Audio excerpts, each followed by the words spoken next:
बहुत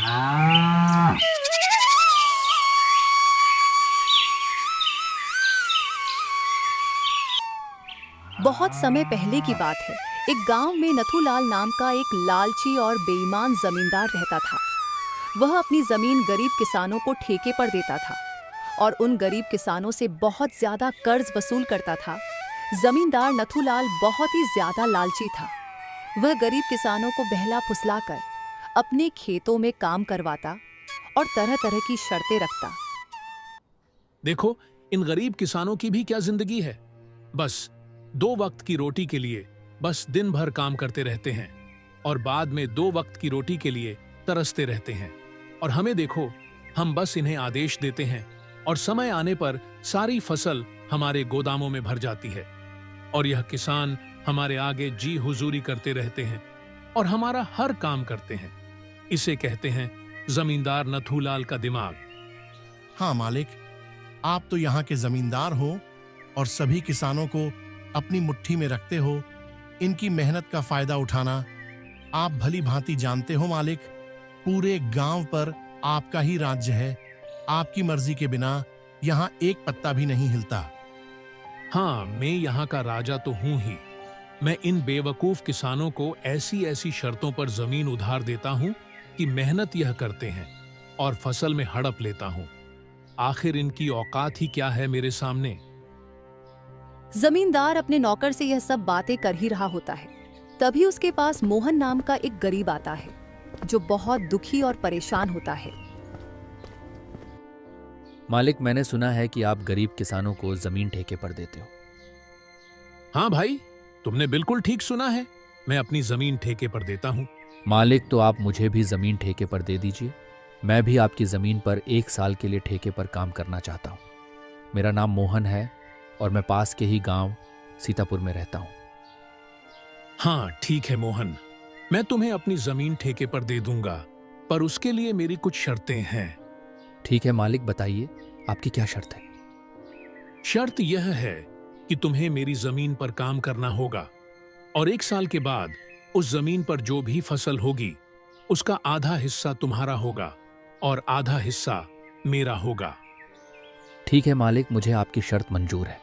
जमींदार से जमीन की कागजी कार्रवाई करने के बाद मोहन वहां से अपने घर चला जाता है।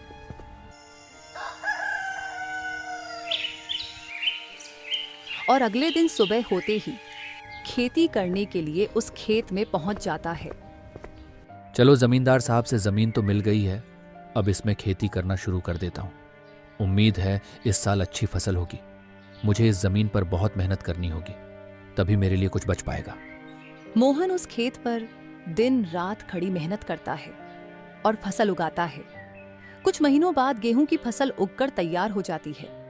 मोहन गेहूं की फसल की कटाई भी शुरू कर देता है। मोहन की उगाए हुए फसलों की खबर जमींदार नथुलाल के कानों तक पहुंचती है। सेठ जी, आपको पता है क्या, आज मोहन अपनी फसलों की कटाई कर रहा है।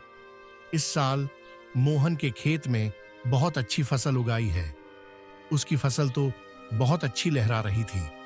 अब मोहन ने उसकी कटाई करनी भी शुरू कर दी है।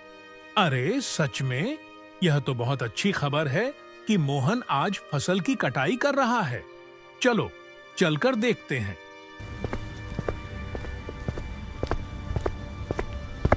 अरे मोहन, फसल तैयार हो गई है। अरे इस बार तो यह फसल काफी अच्छी लग रही है। हाँ मालिक, इस बार मैंने गेहूं की फसल लगाई है। इतनी अच्छी फसल उगाने के लिए इस बार मैंने इस खेत में अपना जान खून पसीना सब लगा दिया है। मैंने दिन रात इस खेत में बहुत मेहनत की है, तब जाकर इतनी अच्छी फसल हुई है। अब तो मैंने कटाई भी शुरू कर दी है। अरे भाई, तुम्हारी मेहनत से कुछ नहीं हुआ है। यह तो मेरी उपजाऊ जमीन का कमाल है जो इतनी अच्छी फसल हुई है। तुम्हारी मेहनत हो या ना हो, फसल तो होनी ही थी।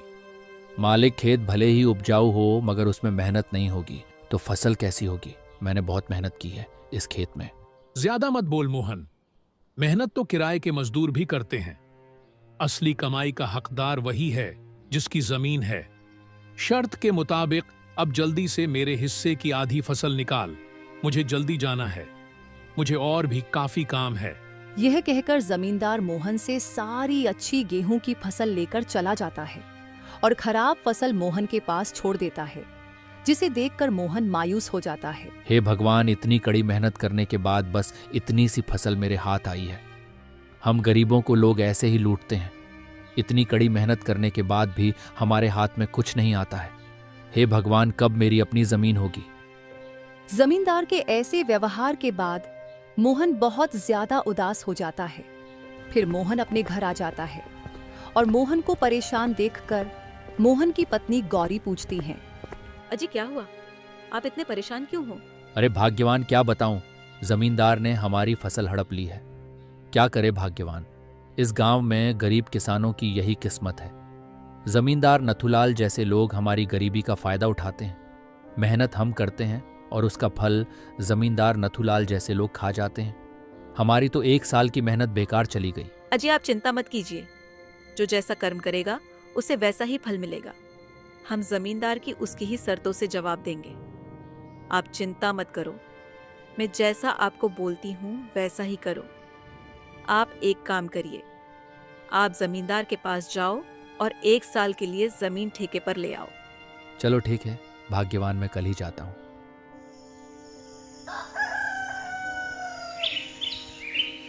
अगले दिन सुबह होते ही मोहन वापस जमीन ठेके पर लेने के लिए जमींदार नथुलाल के घर पहुंच जाता है। अरे मोहन, तुम दोबारा मेरी जमीन ठेके पर लेना चाहते हो? हाँ मालिक, 1 साल के लिए मुझे आपकी जमीन और चाहिए। चलो ठीक है मोहन, ले लो जमीन। आपका बहुत बहुत धन्यवाद मालिक। अरे मुझे यह कोई बुद्धू ही लग रहा है। मैं पिछले बार की तरह ऐसी कोई शर्त बता देता हूं जिससे इसकी सारी फसल मेरी हो जाएगी। वैसे भी यह तो हर साल गेहूं ही बोता है, तो इस साल भी गेहूं की बुवाई ही करेगा। अच्छा मोहन सुनो, तुम जो भी फसल लगाओगे उसका आधा हिस्सा मैं रखूंगा और आधा हिस्सा तुम रखोगे, लेकिन ऊपर का हिस्सा मैं रखूंगा और नीचे का हिस्सा तुम रखोगे। अगर मेरी यह शर्त मंजूर है तो बोलो। ठीक है मालिक, मुझे आपकी शर्त मंजूर है, ऐसा ही होगा। जमीन ठेके पर लेने के बाद मोहन अपने घर आ जाता है और जमींदार के द्वारा बताई गई सारी शर्त अपनी पत्नी को बताता है। सारी शर्त सुनने के बाद मोहन की पत्नी, अच्छा तो अब आया ऊंट पहाड़ के नीचे।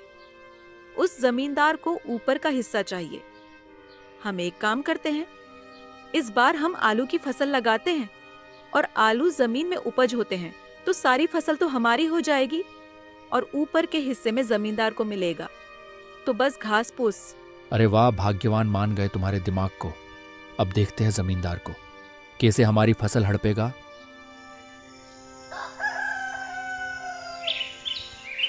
अगले दिन सुबह होते ही मोहन खेती करने के लिए उस खेत में पहुंच जाता है और इस बार मोहन धान की जगह आलू की फसल उगाता है।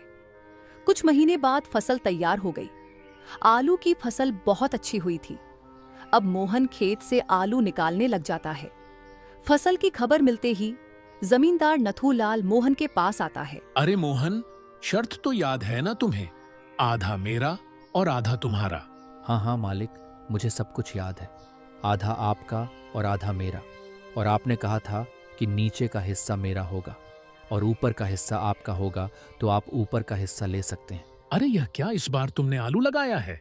हाँ मालिक, मैं कई सालों से धान की फसल लगा रहा था, तो मैंने सोचा कि इस बार आलू की फसल लगा देता हूँ। अरे मालिक, इसने तो चालाकी कर दी। ये धान का फसल नहीं है, ये तो आलू की फसल है।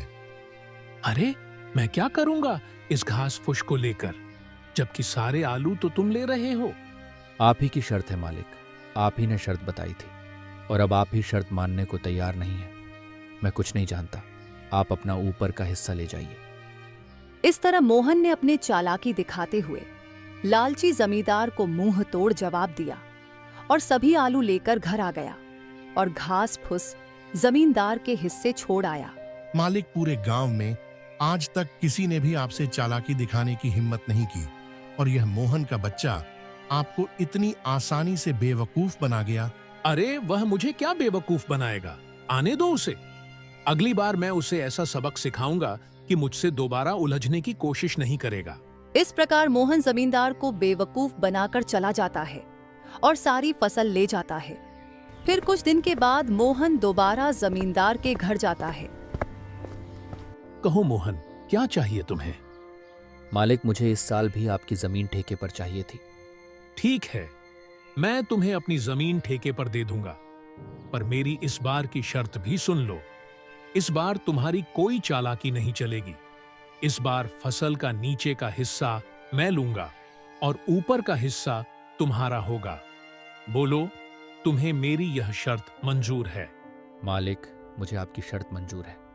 मालिक, इस बार फसल के नीचे का भाग आपका ही होगा। इस तरह मोहन जमींदार से बात करने के बाद अपने घर आ जाता है और अपनी पत्नी को जमींदार की शर्त बताता है।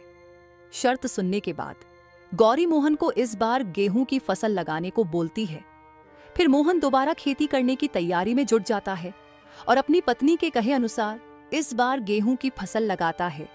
कुछ दिनों बाद गेहूं की फसल काफी अच्छी होती है। अरे वाह, इस बार तो गेहूं की फसल खूब अच्छी लग रही है। मजा आ गया। आने दो उस लालची जमींदार को, तब मजा चखाता हूं उसको। कुछ दिन के बाद जमींदार मोहन के पास आता है। जैसे ही जमींदार मोहन के खेत के पास पहुंचा, गेहूं की फसल देखकर उसका तो दिमाग ही चकरा गया। अरे, यह क्या? इस मोहन ने तो इस बार गेहूं की फसल लगा दी है। यह तो जितना मैं सोच रहा था उससे कहीं ज्यादा होशियार निकला। प्रणाम मालिक, कैसे हैं आप? देखिए मालिक, इस बार मैंने गेहूं की खेती की है और आपकी शर्त के अनुसार इस फसल का ऊपर का हिस्सा मेरा होगा और नीचे का हिस्सा आपका होगा। इस तरह अपनी चतुराई से मोहन ने दोबारा जमींदार नथुलाल को मूर्ख बना दिया और जमींदार एक बार फिर से धोखा खाकर गुस्से से तिलमिला गया और वापस अपने घर आ गया। अरे मालिक, उस मोहन के बच्चे का दिमाग तो देखिए। आप जैसे इतने बड़े चालबाज को उसने फिर से मूर्ख बना दिया। तुम सही कह रहे हो। मैं तो उसको बेवकूफ ही समझ रहा था और उसने तो मुझे ही फिर से मूर्ख बना दिया। अगली बार उसे आने दो, फिर उसे बताता हूं कि जमींदार नथुलाल क्या चीज है। मोहन ने गेहूं की कटाई की ओर सारी फसल अपने घर ले आया और उस फसल का सारा हिस्सा लेकर मोहन और उसकी पत्नी दोनों ही बहुत खुश थे। कुछ दिनों बाद फिर से फसल उगाने का समय आ गया। अजी, बुवाई का समय आ गया है। आप उस जमींदार से मुलाकात कराओ और उसकी जमीन ठेके पर ले आओ। देखते हैं इस बार जमींदार क्या शर्त रखने वाला है। हाँ भाग्यवान, तुम सही बोल रही हो। अब बुवाई का समय निकला जा रहा है। चलो ठीक है, अब मैं जमींदार के पास जाता हूँ। ऐसा बोलकर मोहन जमींदार के घर चला जाता है। अच्छा, तो तुम मुझसे मिलने दोबारा आ गए। देखो मोहन, ज्यादा होशियार बनने की कोशिश मत करना। मैं भी जमींदार नथुलाल हूं। मुझे भी होशियारी नहीं आती है क्या? मालिक, मैं तो एक गरीब किसान हूँ। होशियार तो आप लोग हो जो गांव के गरीब किसानों की मजबूरी का फायदा उठा रहे हो। अपनी जबान पर काबू रखो। मोहन, तुम यह क्या बोल रहे हो? जिस काम के लिए आए हो वह बात करो। यहाँ ज्यादा ज्ञान बांटने की जरूरत नहीं है। ठीक है मालिक, चलो काम की बात करते हैं। मुझे इस बार भी आपकी जमीन ठेके पर चाहिए। बताइए, इस बार आपकी क्या शर्त है? हाँ, शर्त तो है। तू खुद को बड़ा होशियार समझता है ना? तो चल, इस बार फसल का ऊपर का और नीचे का हिस्सा मेरा होगा और बीच का हिस्सा तेरा होगा। अब बोल, क्या यह शर्त मंजूर है? बिल्कुल मंजूर है मालिक, जैसा आप कहें। चलिए, अब मैं चलता हूँ। मुझे फसल उगाने की तैयारी भी करनी है। लालची जमींदार की बात मानकर मोहन अपने घर चला जाता है और घर पहुंचकर जमींदार के द्वारा बताई गई शर्त अपनी पत्नी को बताता है। फिर मोहन की पत्नी शर्त सुनकर अब की बार गन्ने की फसल लगाने को बोलती है। अरे वाह भाग्यवान, तुम तो जमींदार से भी चालाक हो। मान गए तुम्हारे दिमाग को।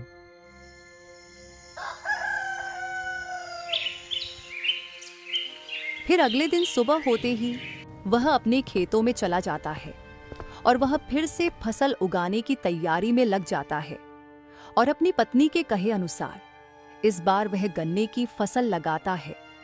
कुछ दिनों बाद फसल तैयार हो जाती है और लालची जमींदार और उसका नौकर दोनों मोहन के पास जाने का निर्णय लेते हैं और खेतों की ओर चल पड़ते हैं। मालिक, इस बार मोहन का तो दिमाग ही चकरा जाएगा। इस बार आपने शर्त ही ऐसी रखी है, ऊपर का भी हिस्सा आपका और नीचे का भी हिस्सा आपका। तूने बिल्कुल सही कहा है रामू।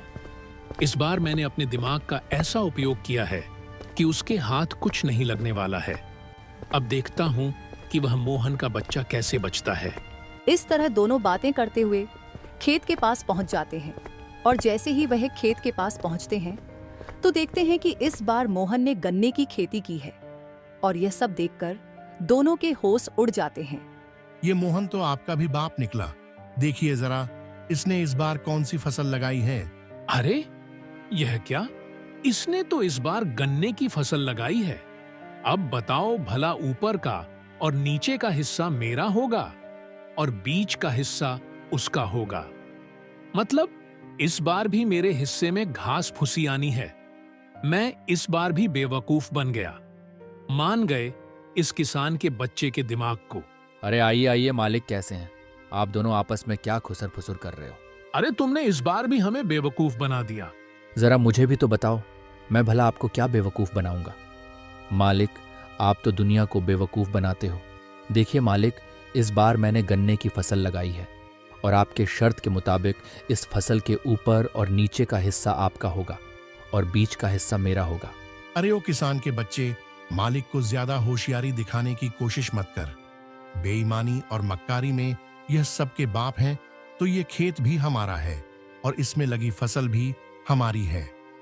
अरे ओ रामू, बस कर, ज्यादा चिल्लाने की जरूरत नहीं है। शायद यह हमारी ही करनी का फल है। हमने इन भोले भाले किसानों को बहुत ठगा है। आज पहली बार किसी ने हमें ठगा है। इस मोहन ने हमारी आंखें खोल दी हैं। अब मैं समझ चुका हूं कि बेईमानी का फल हमेशा बेईमानी ही मिलता है। इसीलिए आज के बाद मैं किसी भी किसान को परेशान नहीं करूंगा। सभी किसान की मेहनत का बराबर हक दूंगा। जितने भी किसानों की जमीन मेरे पास गिरवी है, मैं वह सब उनको वापस कर दूंगा और कभी भी उनकी गरीबी और लाचारी का फायदा नहीं उठाऊंगा। मालिक, आपने तो ये बहुत अच्छी बात कही है। एक किसान दिन रात मेहनत करता है अपने परिवार के लिए। ना ही वह कभी अच्छे कपड़े पहनता है और ना ही कभी अच्छा खाना खा पाता है।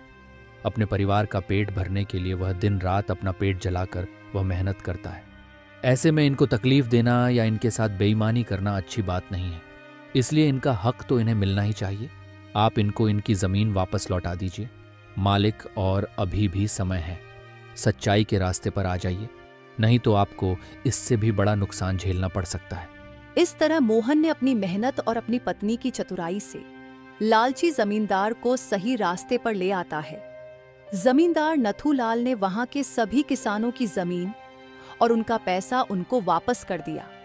उस दिन के बाद वहां के सभी किसान खुशी खुशी रहने लगे और किसी भी जमींदार ने किसी भी गरीब किसान का हक नहीं मारा।